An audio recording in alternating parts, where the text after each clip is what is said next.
All right, Bobbie, we've done all the things and now here we are. You guys, we were just talking about how warm and dry it's been here in New England and Massachusetts. And Bobbie, I'm sorry about your tomatillos. It's very sad. But I have lovely tomatoes and cucumbers. Oh, good. And basil. Everywhere basil. Oh, you'll have to make pesto to last you all winter. Oh, yeah. Yeah, that's how it is in New England. It's like feast or famine. My cucumbers gave me some beautiful, like 3 or 4 little cucumbers, and then they just died. I don't know why. I don't know if it was a beetle or what. It's my first year with this raised garden, so I'm figuring things out. I'm realizing that I can't put things so close together. Yeah. All right, so here we go. I'm so excited that you're here. So you guys know that usually I start off Rise Above Noise weekly series with a digital marketing tip of the week. And I'm not going to get too technical this time because what Bobbie's bringing to our group today is so good and juicy and such an opportunity. It's an untapped opportunity for most of the heart-centered entrepreneurs that I work with. And you guys always hear me say this, that if you're not spreading your message, if you're not going out there and letting people know that you exist and that you have the service that you have and that you're doing the good work that you do, it's almost like being selfish, right? It's almost like somebody's waiting for you and you're not making it easy for them to find you. So I do think of public speaking as another way to reach more people, and we'll talk about that a little more, about why and the how, and about using the platforms to make your message resonate wider. But what I do want to say is, once you've given today's talk some thought, where my efforts lay would be in, yes, you're going to put together a talk and you're probably going to spend a lot of time talking, figuring out what you're going to talk, the details, maybe you're going to do visuals, maybe you want to look at your staging, but I want to tell you that the real work is going to start at the beginning, like before you've even done it, to make sure that people know about what it is that you're doing, and even to be putting together the content either on your website or in your language and your profiles that you are a speaker and this is what you do and here's what you speak about.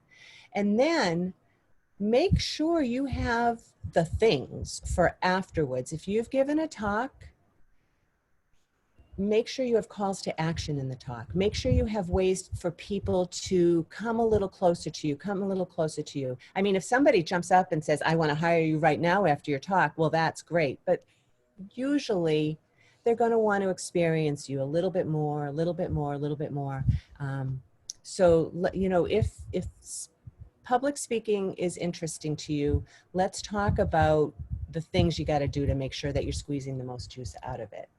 So I'm super excited to speak with Bobbie today. I met you years and years ago, and then I was so happy to see you again at the Wise Her opening, which was such an energetic, what an amazing group. If you guys haven't yet checked out Wise Her, I think most of the people I work with have, but check out Wise Her. It's another great opportunity to kind of spread your message and reach more people. Okay, here's my favorite part. I get to introduce Bobbie Carlton, and here is her official bio. Oh, God. I have to find it. I did some things once upon a time. She did some things once upon a time. Honestly, Bobbie, guess what? So I have on here, I think I have bio.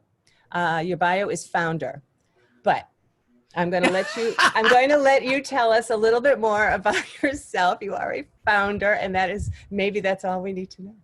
But I do have this. When I asked Bobbie what her superpower is figuring stuff out. I love that so much. So maybe that's a good segue into tell us more about you and your superpower, figuring things out. Okay. So when I talk to people about what I do, I usually say I have 3 jobs. The day job is Carlton PR marketing. The night job is Mass Innovation Nights, which is a monthly new product launch event, obviously gone virtual. And the dream job is Innovation Women. And I give a a tremendous amount of credit to Emerald Greenforest, who came up with the dream job tag, because I'd only ever gotten myself to the first two stages of that. And Emerald got the dream job add-on. I was like, oh, that's perfect. Nice. So, none of us is an island.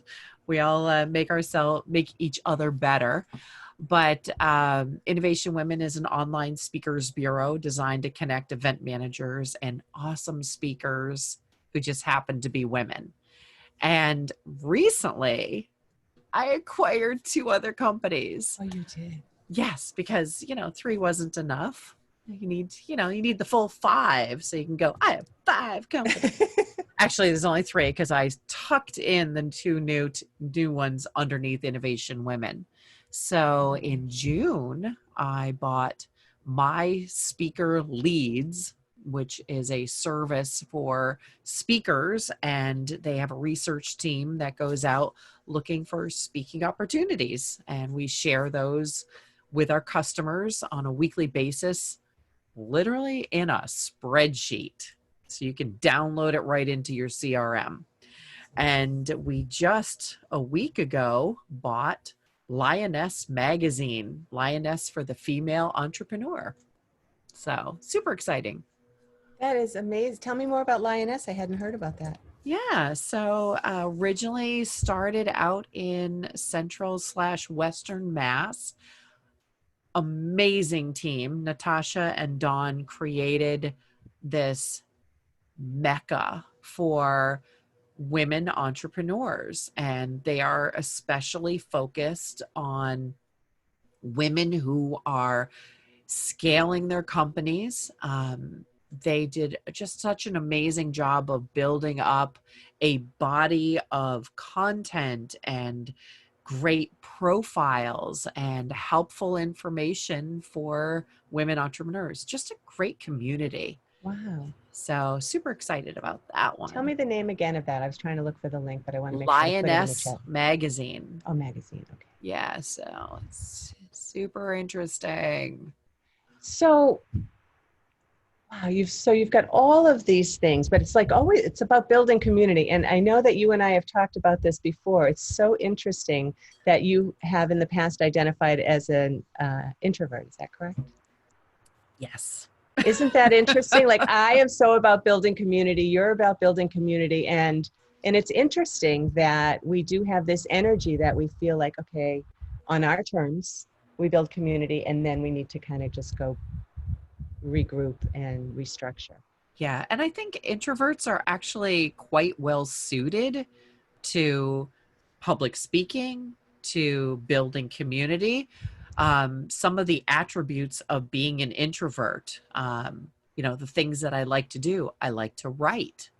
I like to research things. I'm generally well prepared for things. These are all good attributes in both a community builder and a public speaker. And just because I'm an introvert doesn't mean I'm shy and retiring. It just means that I get my energy, or I regroup with a little bit of downtime and being alone. And being with a huge crowd is exhausting for me. Mm-hmm. Yeah, I understand that completely. All right, so I have some questions to ask. Before I do that, I just want to say, if you're on our Zoom, go ahead and say hi in the chat if you would, if you have any questions as Bobbie and I are going on. Same thing on the Facebook Live. You guys would like to hear from you. And if you're listening to this later in the replay, let us know that you listened, #replay, and be sure to give us any questions. And Bobbie and I will be checking the chat later and I'll let you know, Bobbie, if anybody has any questions for you. Hey, Regina. Regina's on. Regina is dipping her toe into creating a podcast, which I think a lot of people are doing, which is a whole different take on the whole public speaking thing. Yeah. So absolutely. And, podcasters, you can get guests on Innovation Women. So you can go in, you can search by topic, by location, by title, by industry, and you can find some really amazing subject matter experts on Innovation Women. Oh, that's a good one. I'm going to put that in the notes too. So let's talk about Innovation Women then, or even My Speaker Leads. Like, talk about public speaking. And you heard what I said at the beginning, Mhm. just because we all have some gift to give, and it doesn't serve us to not send emails. It doesn't serve us to not show up. It doesn't serve us to hide and hope that people find us. Mhm. Tell me more about what it is that you're helping people, women do.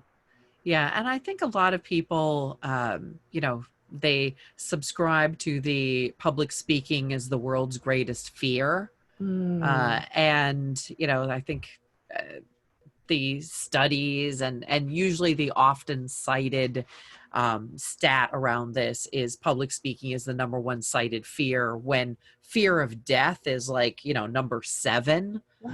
And more people say they are afraid of public speaking than they are afraid of dying. And I'm like, okay, that's a little weird, but whatever.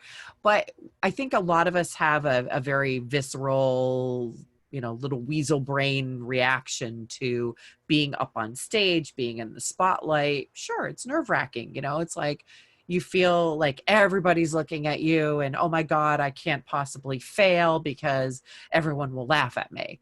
Well, quite frankly, most of the time, people in the audience, they want you to succeed. If you see a speaker on stage who is struggling, you're not laughing at them, you are feeling it. They are Mm, human. And I think a lot of people also just think about public speaking as the singular, I have to be by myself on a big stage. Oh, so not true. So many great opportunities to do panels, mm, roundtables, joint presentations, fireside chats, virtual stuff. You don't have to be in front of a crowd at all, especially these days. You right. could be, by yourself in your home office doing your thing, and that's public speaking too. So many great opportunities to be a public speaker, and yet we still have fewer women, persons of color. The stage seems to be owned by the same 4 old white guys. And, if you look at any big industry conference and event, the keynotes tend to be the same people over and over again, because as an event manager, I have to fill seats, I have to sell Mm, tickets, and mm, everybody knows John, and John, started a company, and John's the founder, and some of these things really set in our brain, like what a leader looks like, what a thought leader looks like, what an expert look like. And so we are doing ourselves as women and as other underrepresented groups a disservice when we don't get up and share our stories. And yes, every time we do get up and share our stories, it's another business opportunity.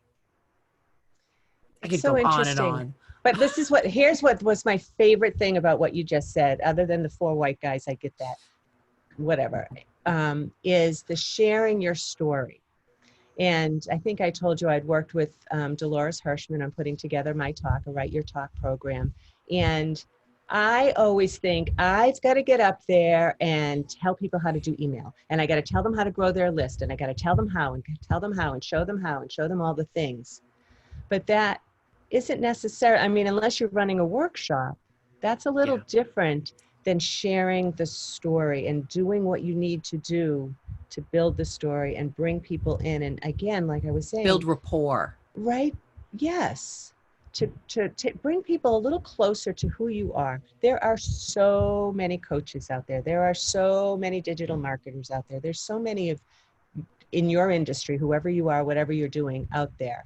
But it's you that's going to make things different, right? So do you have any tips for people then? Like when, Oh, what are so the many. things? I know you must have so many. What's your favorite few?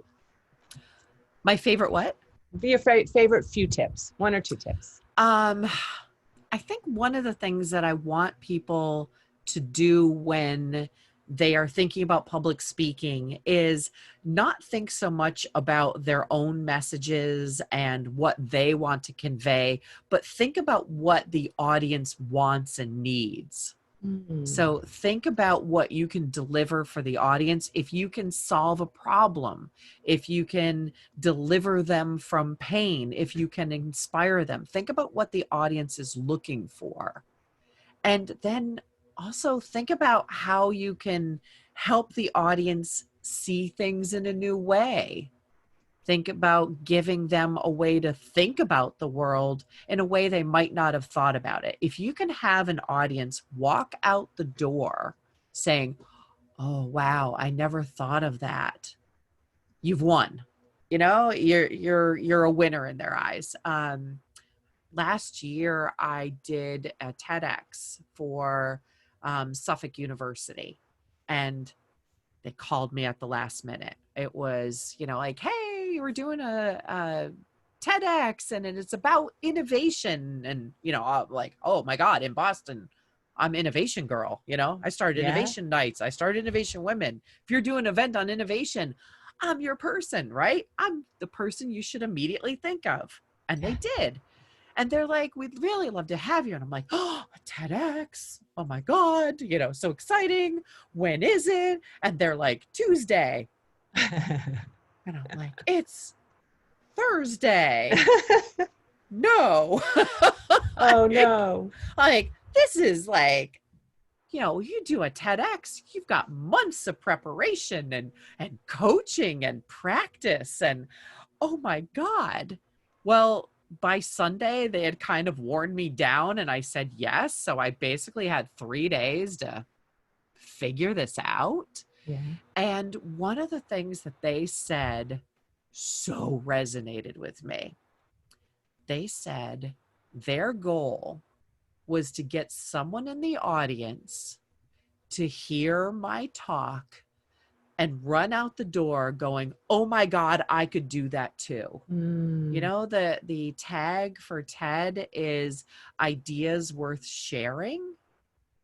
And it really is like, what can you inspire in the audience and what can you show the audience and how can you convince them to do something? Interesting. And So, so tell us a little bit about your talk. oh yeah. So they knew me from Innovation Nights. I mean, Yeah. Innovation Okay. Nights has been running for 11 years in Boston. We've launched 1,500 new products in 11 years. Those companies have gotten 4 billion in collective funding. And I started Innovation Nights because I was experimenting with social media. I was experimenting with community building using what at the time was new tools. And the economy had fallen off a cliff.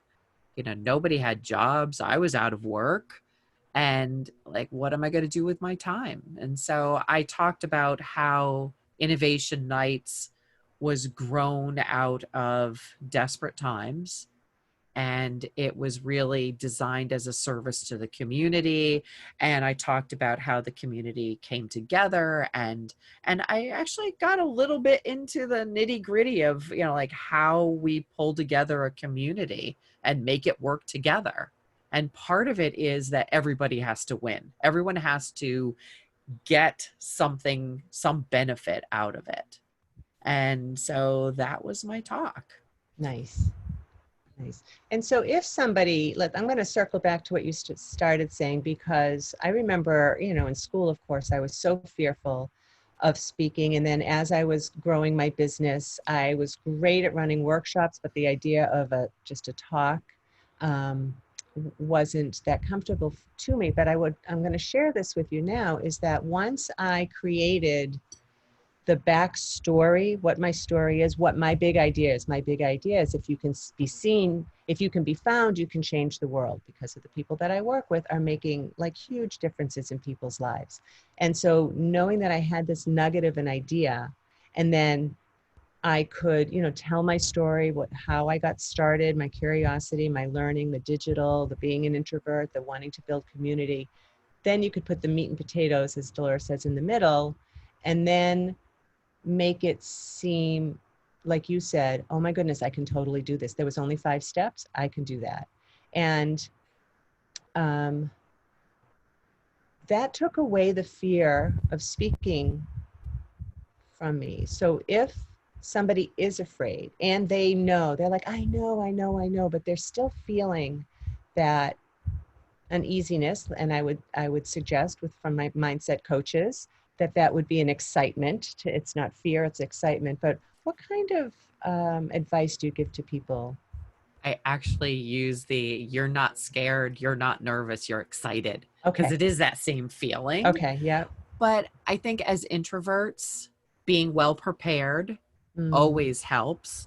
And I think thinking about the audience in terms of people who want you to succeed is also a good yep. strategy. Yep. If you are doing a live event, getting the opportunity to chat with people you're going to be presenting to ahead of time. Some people are like, oh, make sure you have a friend in the audience. I'm like, make sure you make a friend of the audience. That's, Mm, that to me is good. I'm actually a little nervous sometimes, more nervous if I know one of my close friends or my family are in the audience. I'm like, oh, they're going to see me acting kind of crazy because I'm a little bit of a wild woman on stage these days, and I've gone a long interesting. way. When I started Innovation Nights, that first event, this is a social media powered event. Everybody's got their cell phones out and they're taking pictures. And I'm like, great, there's a public record of everything I'm doing right now. And that first event, I sweated through my shirt. Thank God I was wearing a jacket over it, and it was kind of dark, so you couldn't tell. I was just absolutely dripping with sweat that night. This body reaction went, oh my God, you're doing an event that you're going to have to like be the MC of. What were you thinking? It's always been my job to get other people on stage. Yeah.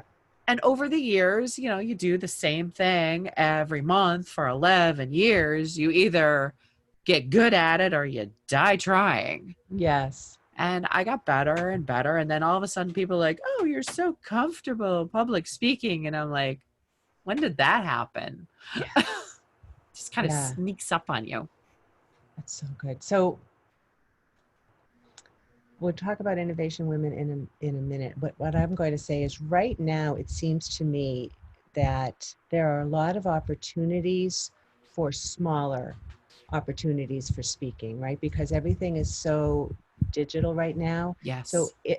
if you're looking at trying to get started, check out the groups that you're in. I know that I'm in a bunch of groups, and often people are like, hey, I'm starting a new podcast. Anybody want to be my guest? It's such a great place to get started and to hone your message. And what I've enjoyed when I've been interviewed on podcasts is they give you, here's the questions I'm going to ask. Yeah. And again, being prepared, like you said, gives me the opportunity to go, okay, I'm going to put this all together, and then I can show up as somebody who's got my thoughts together and do the thing. So look in your Facebook groups or your LinkedIn groups for people who you feel comfortable with, who you feel like you could, have this back and forth with comfortably. Be on a podcast or be on a show like I don't know if you call this a show, but a weekly series that people are having. And raise your hand. Don't feel shy. It's a lot of fun. And also, like, nobody gets hurt. Like, what's the worst thing that can happen? Right. Absolutely. So tell me, let's talk about Innovation Women for a couple of minutes. I know that I'm a member of Innovation Women. I have a profile set up there. I get weekly emails from you, 2 weekly emails from you with opportunities and learning opportunities. And there's also more opportunities on the website itself, right? Yeah, I did go in. I had a lovely talk with somebody I was very excited. Somebody was having a global conference. Ooh.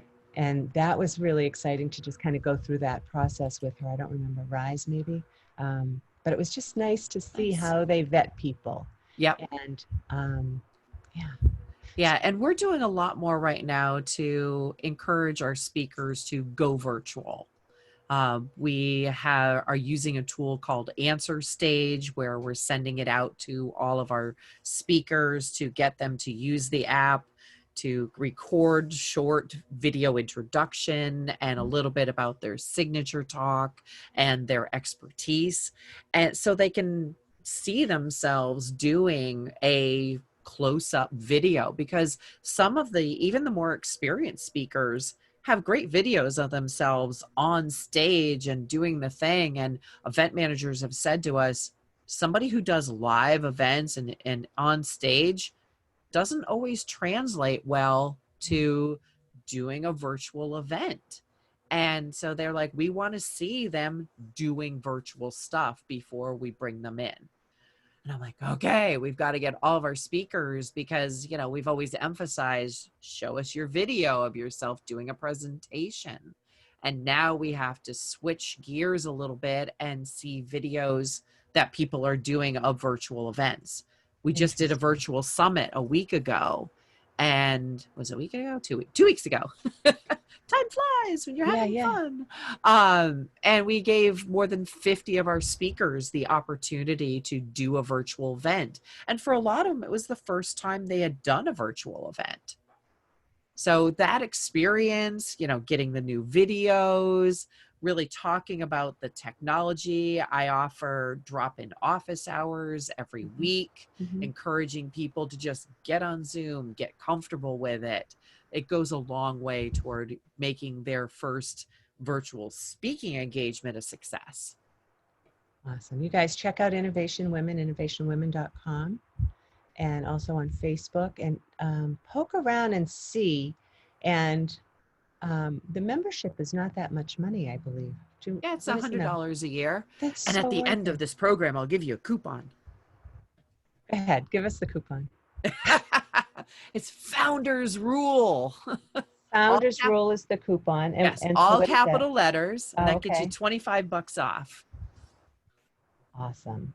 So let's say 75 divided by 12. You'd probably spend more at Starbucks. Right. Right. And I think too, what's happened is I've been able to poke around. I actually have to make more use of this now that I've finished my talk and I'm feeling more comfortable with it and knowing that things are more virtual. I love seeing what other people are doing and how they're presenting themselves and what their bios are and what their profiles are. So even if you join $75 a year, why not? But also take a look. If you're just dipping your toe in, I'm always learning, right? You guys know I'm addicted to learning. It's a blessing and a curse.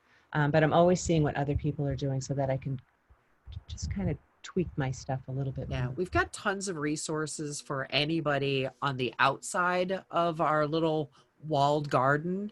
So if you go to Innovation Women, look for speaker resources, tons of articles. We've got a webinar series. We're trying to do as much as we can to encourage women to get on stage, because hate to say it, before the pandemic and stage became virtual, still 2/3 of all speakers were men. And I was like, oh, come on, you guys are leaving so much opportunity on the table. Yes. It's that's your opportunity to be a thought leader. That's your opportunity to get paid more.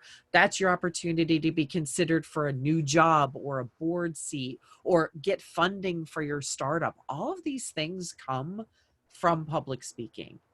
And if we keep telling ourselves we're too busy or we're not interested in those things, we are leaving these opportunities for someone else.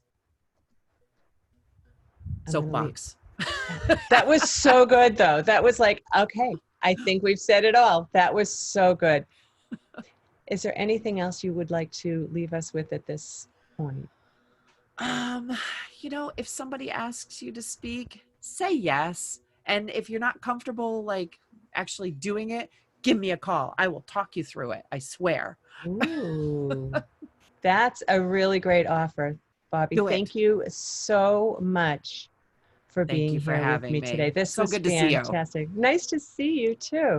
All right, you guys, if you have any questions, pop them in the chat later. I mean, in the Facebook Live, and this will go up everywhere if you missed it.